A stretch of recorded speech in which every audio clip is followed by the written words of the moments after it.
마지막 내용입니다. 이제 52장으로 예레미야서는 끝이 나는데요. 그런데 오늘 본문에는 예레미야 말한 게 하나도 안 나옵니다.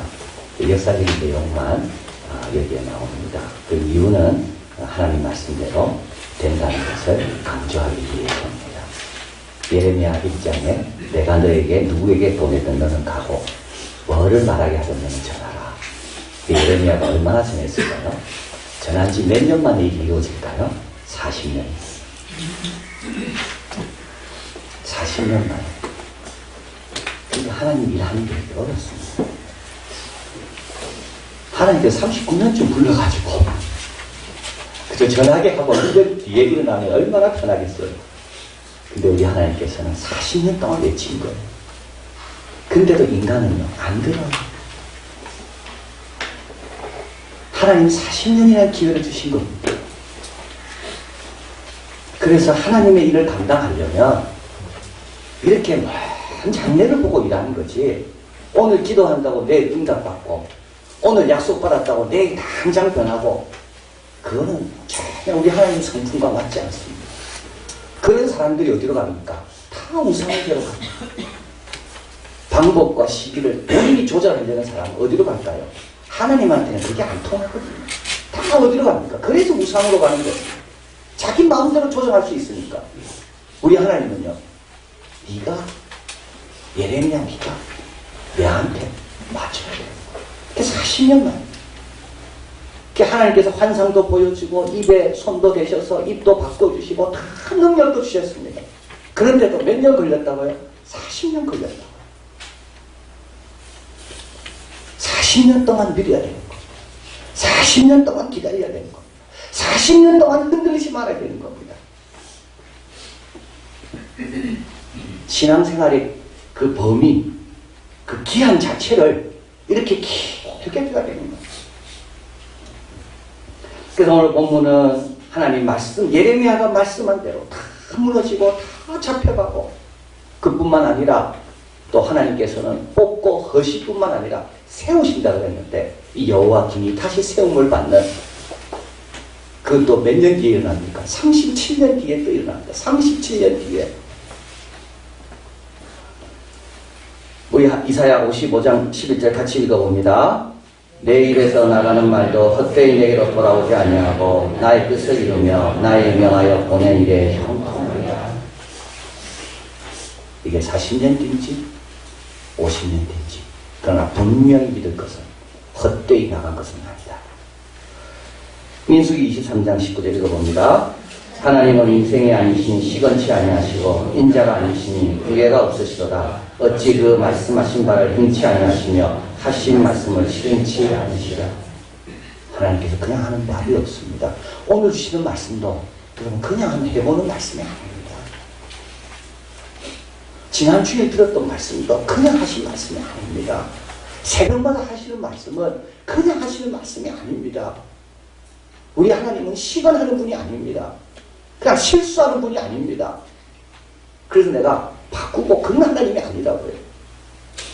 그게 40년이 걸리고 50년이 걸리고 그거는 회개할 기회를 주기 위해서 걸린 거지 하나님의 능력이 없어서 걸린 게 아닙니다. 자, 오늘 본문에 보면 세 번에 걸쳐 끌려갑니다. 28절 느부갓네살에 사로잡아 옮긴 백성이 제7년에 유다인이 3023인 끌려갑니다. 이때는 에스겔이 끌려가고요. 기술자, 왕족들, 귀족들 많이 끌려갑니다. 그래서 3020명이나 끌려갑니다. 이거는 여호와킴의 아들 여호와김이 된 지 석 달 만에. 그래서 오늘 다시 37년 만에 여호와김이 고개를 들었다 하는데 이때 끌려간 사람이 여호와김입니다. 두 번째는 29절입니다. 느부갓네살 18년입니다. 18년이란 말은 지금 거기서부터 11년이 지났죠. 이게 언제냐면 남유다가 멸망할 때 끌려간 겁니다. 시드기야 왕이 예레미야에게 계속 묻습니다. 어떻게 하면 되냐. 예레미야가 항복하라 그랬거든요. 근데 시드기야 왕이 안 듣습니다. 질문을 하고요. 답이 오면 답을 드려야 되는데 묻기만 하고 안 듣습니다. 그래서 이때 예레미야가 유명한 말을 합니다. 28장 13절 읽어봅니다. 여호와의 말씀에 내가 나무 멍에를 꺾었으나 그 대신 새 멍에를 만들었다. 이거 꼭 기억하셔야 됩니다. 이 문제 없으면 행복할 것 같아요. 그렇지 않습니다. 이 문제 없으면요, 더 큰 문제가 닥치지 뭐. 어떻게 보면 작은 문제가 큰 문제의 답입니다. 작은 문제가 있기 때문에 우리 가정이 그래도 하나님 앞에 다니는 거예요. 이거 없으면 좋을 것 같습니까? 그래서 내 마음대로 이 멍에를 꺾었어요. 그럼 뭐가 기다리고 있습니까? 새 멍에가 기다리고 있습니다. 이 무슨 뜻이냐면 시드기야 왕이 바벨론 왕 섬기는 것은 나무 멍에 매는 것처럼 싫은 거예요. 그러나 그거 안 매면 바벨론 왕으로부터 더 큰 어려움이 당한다는 거예요. 주님께서 다 적당한 십자가를 주시지 우리의 유익을 왜 주시는 거지? 이걸 우리 마음대로 꺾습니까? 그러면요 더 큰 멍에가 기다리고 있어요. 그런데 시드기야 왕은 이 말을 안 듣습니다. 그래서 결국은 느부갓네살 왕 18년에 다 무너지고 끌려가는 거예요. 세 번째는 언제냐면 30절 느부갓네살의 23년에 다시 이제 그로부터 5년이 지났습니다. 이건 언제냐면 이제 느부갓네살이 다 이스라엘 남유다를 정복하고 미스바의 행군 수도를 다시 세우고 그리고 이제 자기가 세운 총독 그때 사반의 아들이 손자가 이제 총독이 되는데요. 다스리게 합니다. 이때 이걸 반란을 일으킵니다. 남유다가. 그래가지고 느부사라단이 세운 총독을 죽이고 그리고 이것이 겁이 나서 어떻게 할까 우왕좌왕 하다가 한 무리는 애굽으로 내려가고 또 나머지 무리들은 죽기도 하고 포로로 또 끌려간 겁니다. 귀족들. 요게 이제 세 번째입니다. 자, 여러분, 왜 세 번이나 이렇게 나올까요? 하나님께서 한 번 말씀하셨으면 그냥 순종하면 되는데, 왜 이들은 계속 마지막으로 죽을 때까지 순종하는 거예요?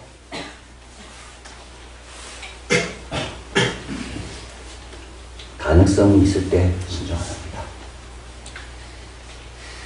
인간은요, 뭘 잡을 것이 있으면요, 그거 먼저 잡으려고 그러지, 순종하지 않습니다. 나오미가 베들레헴으로 언제 돌아옵니까? 남편 죽었을 때가 아닙니다. 첫 번째 아들 죽었을 때가 아니고, 모두가 죽었을 때 돌아옵니다. 12해를 혈류증을 앓던 여인이 언제 주님의 옷깃을 스칩니까? 의원에게 모든 재산을 다 탕진하고, 더 이상 갈 데가 없을 때 주님께 온 거예요. 요한계시록에 보면 13장 18절 지혜가 있으니 총명 있는 자는 그 짐승의 수를 세어보라. 그 수는 사람의 수는 666이라. 이 666이 세 번 나오는 이유가 있습니다. 이 짐승은 누굴 가리키는가 하면 로마 황제를 가리킵니다. 로마 황제가 뭘 꿈꾸는가 하면 자기는 신이라는 꿈꾸는 거예요. 근데 시도해보니까 여전히 인간의 수 6밖에 안 돼요. 또 시도해봅니다. 6. 또 시도해봅니다. 6. 언제까지 시도할까요? 큰 음녀 바벨론이 멸망할 때까지 시도합니다. 루트가 이렇게 말합니다. 시험이 없다면 소망은 혼란스러운 것이 된다. 이게 소망이 혼란스럽다는 말입니다. 여러 가지 가능성이 있으면요. 사람은 정말 소망이 혼란스럽습니다. 이걸 잡아야 되나 저걸 잡아야 되나. 그래서 하나님께서 시험을 주시는 이유가 있습니다. 모든 걸 가져가는 이유가 있습니다. 혼란스럽게 안 하시려고. 왜냐하면 가능성이 있으면 사람은 항상 혼란스럽거든요. 이것밖에 없다 이러면 혼란이 없습니다. 아예 마음을 딱 정하고 이게 다다 하면 혼란이 없어요. 그런데 이것도 가능하고 저것도 가능하고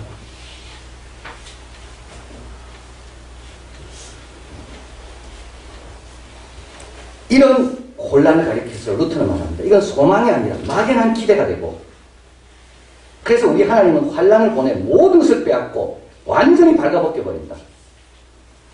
이는 우리를 고생하기 위해서가 아니라 오직 하나님 한 분에게 도움을 구하게 하기 위해서. 가능성이 있으면요, 항상 인간은요, 오히려 혼돈이 됩니다. 하나님께 빨리 와야 되는데 계속 가능성 붙잡고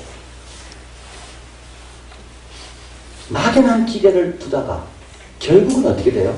다 뺏기고 주님께 돌아옵니다.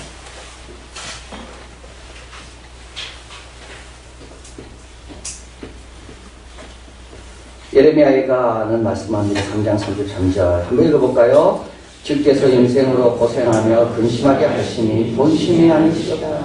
예? 우리 주님은 우리를 고생시키는 게 본심이 아닙니다. 그런데 이 방법밖에 없습니다. 주님을 온전히 의지하게 하려면 이 주님 이런 방법 원치 않습니다. 그런데 우리가 빨리 주님 앞에 안 오니까 주님은 이 방법밖에 없는 거예요. 이건 본심이 아닙니다. 주님은 이런 방법 말고 우리를 주님께 가까이 두려고 하는데 우리가 자꾸 엉뚱한 데 관심이 많으니까 주님께서 다 끊어버리시는 거예요. 그거 안 끊어도 주님께 돌아오면 얼마나 좋겠어요. 3번이나 왜 끌려갑니까? 예레미야가 40년 동안 부지런히 말해도 하나도 안 들으니까. 시편 32편 10절 너희는 무지한 말이나 노새같이 되지 말아라. 그것들은 자갈과 굴레로 단속하지 않으면 너희에게 가까이 오지 아니하리라. 이사야 1장 5절 너희가 어찌하여 매를 더 맞으려고 더욱 폐역하느냐. 온 머리는 병들었고 온 마음은 피곤하였으며.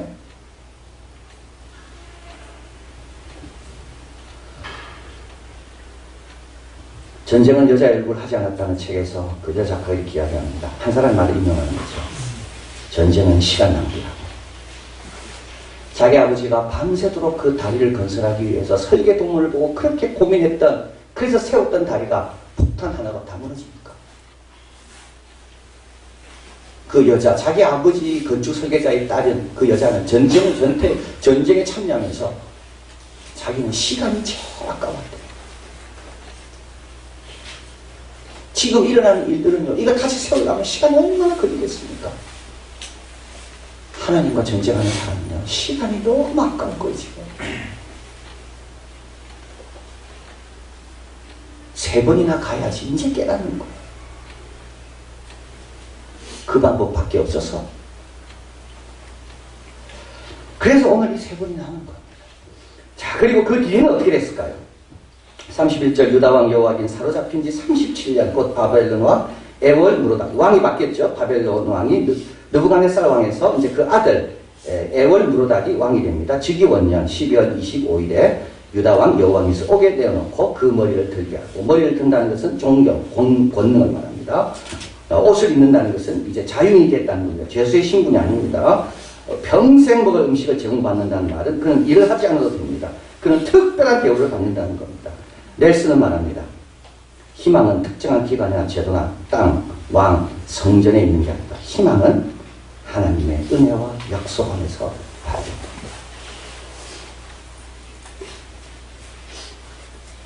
희망은 하나님의 약속과 은혜 속에서 발견됩니다. 내가 공로가 있어서가 아니라, 내가 자격이 있어서가 아니라 하나님의 은혜 때문에, 하나님의 약속 때문에, 누구한테? 다윗에게 하신 약속 때문에. 예기치 못한 행복한 결말을 준비하시는 게 하나님.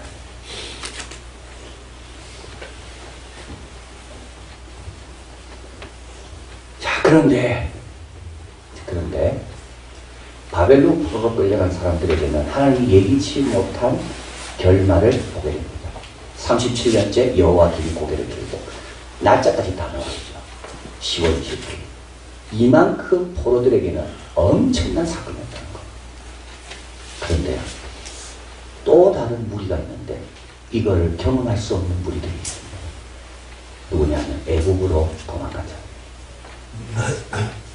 오늘 3번째 끌려갈 때 한 무리는 바벨론 포로로 또 끌려가고, 귀족들은, 나머지 사람들은, 그 중에 똑똑한 사람들은 다 어디로 갑니까? 애국으로 도망갑니다. 그런데 이들이요, 예레미야에게 와서 이렇게 묻습니다. 이걸 들어보십시오. 우리가 애국으로 가는 게 하나님의 뜻인지 아닌지 당신 알려주십시오. 이렇게 말합니다. 그의 목소리가, 하나님 목소리죠. 우리에게 좋든지 좋지 않든지 막론하고 순종하려 합니다. 우리가 우리 하나님 여호와의 목소리에 순종하면 우리에게 복이 있으리이다. 좋든지 안 좋든지 우리는 순종할 것이니까. 그리고 순종하는 자에게 복이 있다는 우리가 알기 때문에 예레미야여, 우리가 어디로 하고 좋은지 알려달라고. 예레미야가 이걸 듣고 10일 동안 기도합니다. 그리고 기하여 애국으로 가지 마라. 남아있어라. 하나님께서 도와주시고 해치지 않도록 붙잡아 주실 거라. 43장 7절 한번 읽어봅니다. 애굽 땅에 들어가 가바네스에 이르렀으니 그들이 여호와의 목소리를 순종치 아니하니라.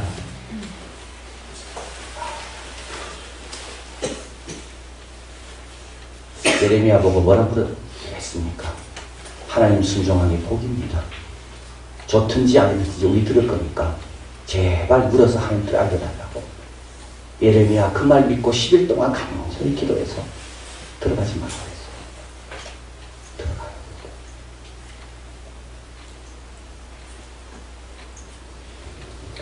간 이유는요 다 하나입니다. 애국으로 간 이유는 다 하나입니다. 거기에는 전쟁도 없고 나팔소리도 안 들리고 거기에는 음식도 풍족하고 거기에 절정한 이유는 딱 하나입니다. 편안과 평안. 신앙생활을 잘하기 위해서 간 게 아니에요. 주님의 기쁨이 되게 간 게 아니에요. 딱 하나예요.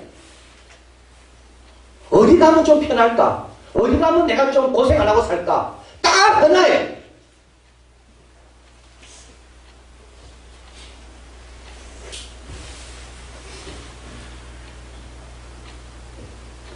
잠언 29장 18절 한번 읽어봅니다.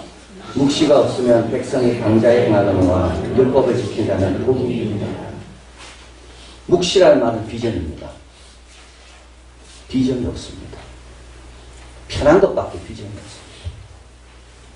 어디 가면 고생 안 하는가? 이거 이외에는 아무 비전이 없습니다. 그러니까요 항상 편한 것만 찾아다니는 거죠. 이게 방자에 행하는 겁니다.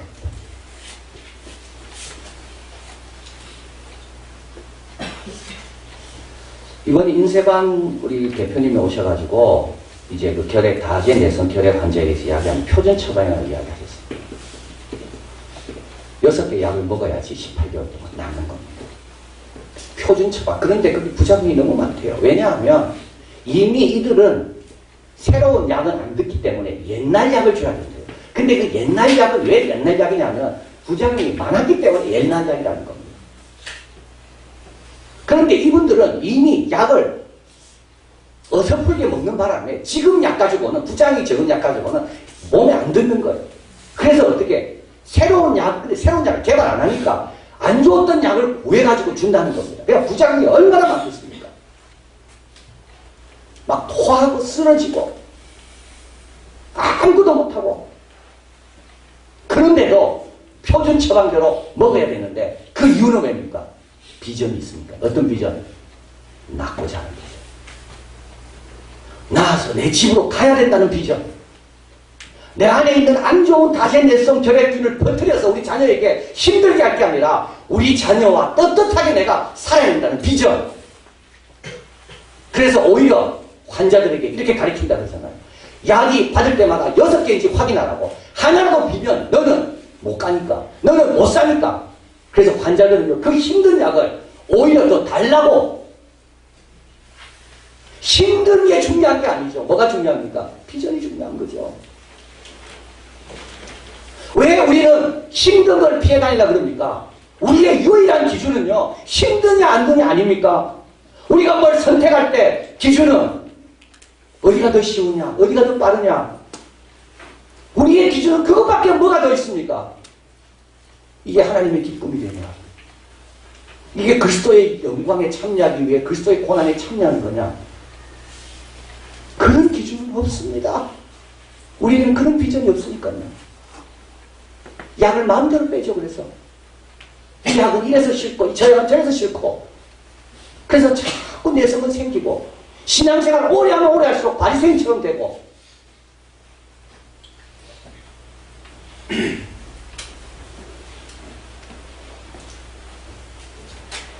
크세노폰이 적은 키루스의 교육에 보면 이런 내용이 나옵니다. 키루스가 장성한 사람이 됩니다. 그 외갓집은 메디아거든요. 그래서 메디아의 외갓집 할아버지가 가서 교육을 받고 돌아옵니다. 그런데 그 메디아를 아수르 사람들이 치게 되고 그래서 이제 페르시아에 있는 이제 자기 엄마죠. 엄마와 자기 아버지가 이제는 도하러 사람을 보내야 되는데 이때 누구를 보내는가 하면 키루스가 가고 키루스는 처음으로 성계나 고레스 왕 원정 전투에 참여하게 됩니다. 200명의 귀족을 끌고 원정 전투에 참여하게 됩니다. 이때 이제 아버지가 캄비세스가 키루스에게 이렇게 이야기합니다. 장군이라면 여름철에 군대가 충절하게 되었을 때 자신의 병사보다는 태양 열기를 잘 견딜 수 있어야 된다. 장군이라면 겨울철에는 추위를 잘 견뎌야 된다. 장군이라면 험한 때도 어려움을 견딜 수 있다는 것을 보여주는 게 장군이다. 그런지 이렇게 합니다. 같은 종류의 몸을 갖고 있다 해서 같은 종류의 고통이 부여되는 것은 아니다. 장군의 지위에 얹혀진 명예와 장군이 받아야 할 다른 사람의 주목을 의식할 경우 그 짐은 가벼워진다. 십자가가 가벼운 사람이 있습니다. 어떤 사람은요? 주님의 고난에 동참하는 게 영광이구나. 십자가가 가벼워.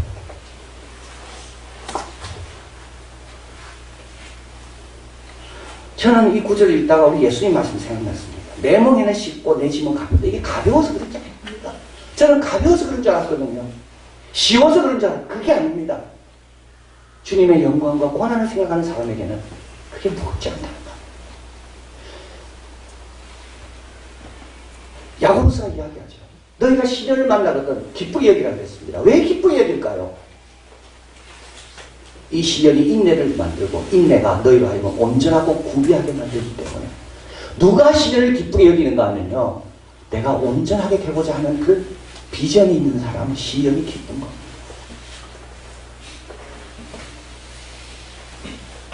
봉사를 해도 똑같이 느껴지지 않습니다. 어떤 사람은 더 무겁게 느껴지고요. 어떤 사람은요, 더 가볍게 느껴집니다. 그거는 봉사의 양이 중요한 게 아니라 내가 어떤 비전과 마음으로 일하는가. 애국으로 간 사람들은요, 왜 갔습니까? 다 선택은 하나입니다. 기준. 그 다음은 전쟁도 없고 나팔 소리도 안 들리고 음식도 필적하지 않는다는 걸 듣고. 근데 그들은 뭘 못 보나요? 37년 뒤에 하나님께서 회복하는 겁니다. 하나님이 놀랍게 역사하신 것을 경험할 수가 없습니다. 회당을 만들고 거기서 성경을 기록하고 율법을 낭독하는 그 하나님 말씀을 경험할 수가 없습니다. 다시 돌아올 때 어디서 돌아옵니까? 바벨론에서 돌아옵니다. 애국을 간 사람은요, 다 끝났어요.